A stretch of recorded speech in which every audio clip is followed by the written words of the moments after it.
لله الذي لا يبلغ مدحته القائلون ولا يحصي نعماءه العادون ولا يؤدي حقه المجتهدون الذي ليس لصفته حد محدود ولا نعت موجود ولا وقت معدود ولا أجل ممدود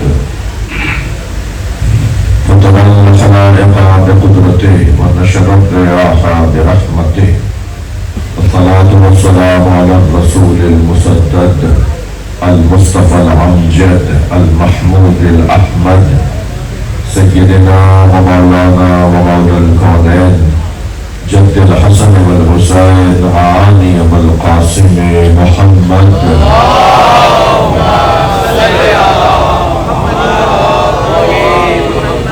وآله الطيبين الطاهرين المعصومين الذين قال الله إنما يريد الله ليذهب عنكم الرجس أهل البيت ويطهركم تطهيرا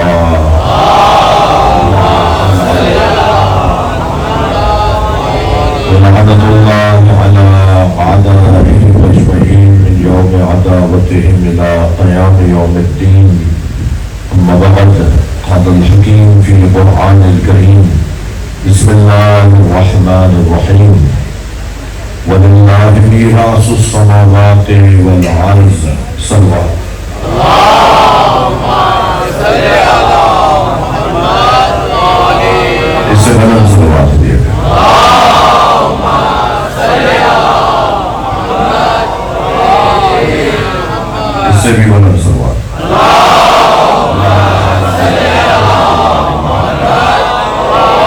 اللہ قرآن مجید میں اعلان فرما رہا ہے وَلِلَّهِ مِيرَاثُ السَّمَاوَاتِ وَالْأَرْضِ اللہ ہی کے لیے آسمانوں اور زمین کی وراثت ہے اللہ وارث آسمان و زمین ہے میرے بچوں جوانوں یاد رہے کہ العلم للہ القدرت للہ الغیب للہ الرزق للہ المیراث للہ یہ تمام تر سرمایے دولتیں طاقتیں اللہ کے لیے ہیں جس اللہ کے لیے سب کچھ ہے وہ اللہ اپنا جلوہ دکھانا چاہتا ہے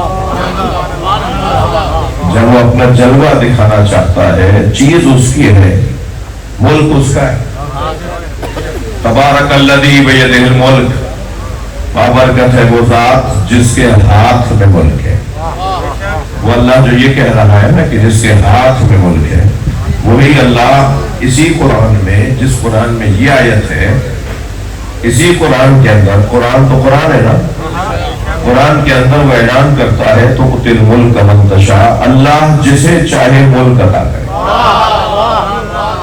علم اللہ کا ہے رزق اللہ کا ہے غیب اللہ کے لیے ہے مگر وہ جسے چاہے غیب کی خبروں سے آزاد کرتے ہیں رزق اللہ کے لیے ہے وہی خالق رزق ہے مگر پھر میرے مولا سجاد فرماتے ان اللہ یقسم ارزاق العباد اللہ اپنے بندوں کے رزقوں کو معین کرتا ہے وَعَلَىٰ أَيْدِينَا يُجْرِيَا اور ہم اہل بیت کے ہاتھوں تقسیم کرتے ہیں صلوات پڑھنے محمد والے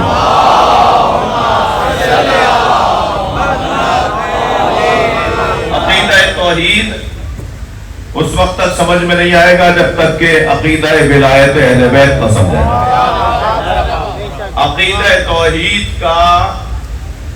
عقیدہ توحید کا جلوہ ہے عقیدہ ولایت اہل بیت میں لفظوں کو اور بہتر کروں جسے اللہ سمجھ میں آ جائے گا ناممکن ہے اسے علی سمجھ میں نہ آئے یاد رہے جسے علی سمجھ میں آ جائے گا ناممکن ہے اسے اللہ سمجھ میں نہ آئے یعنی اللہ کی ولایت کی تجلی علی کی ولایت صلوات پڑھے رہا محمد والے بھائی سب صلوات نہیں پڑھ رہے میں دیکھ رہا ہوں نا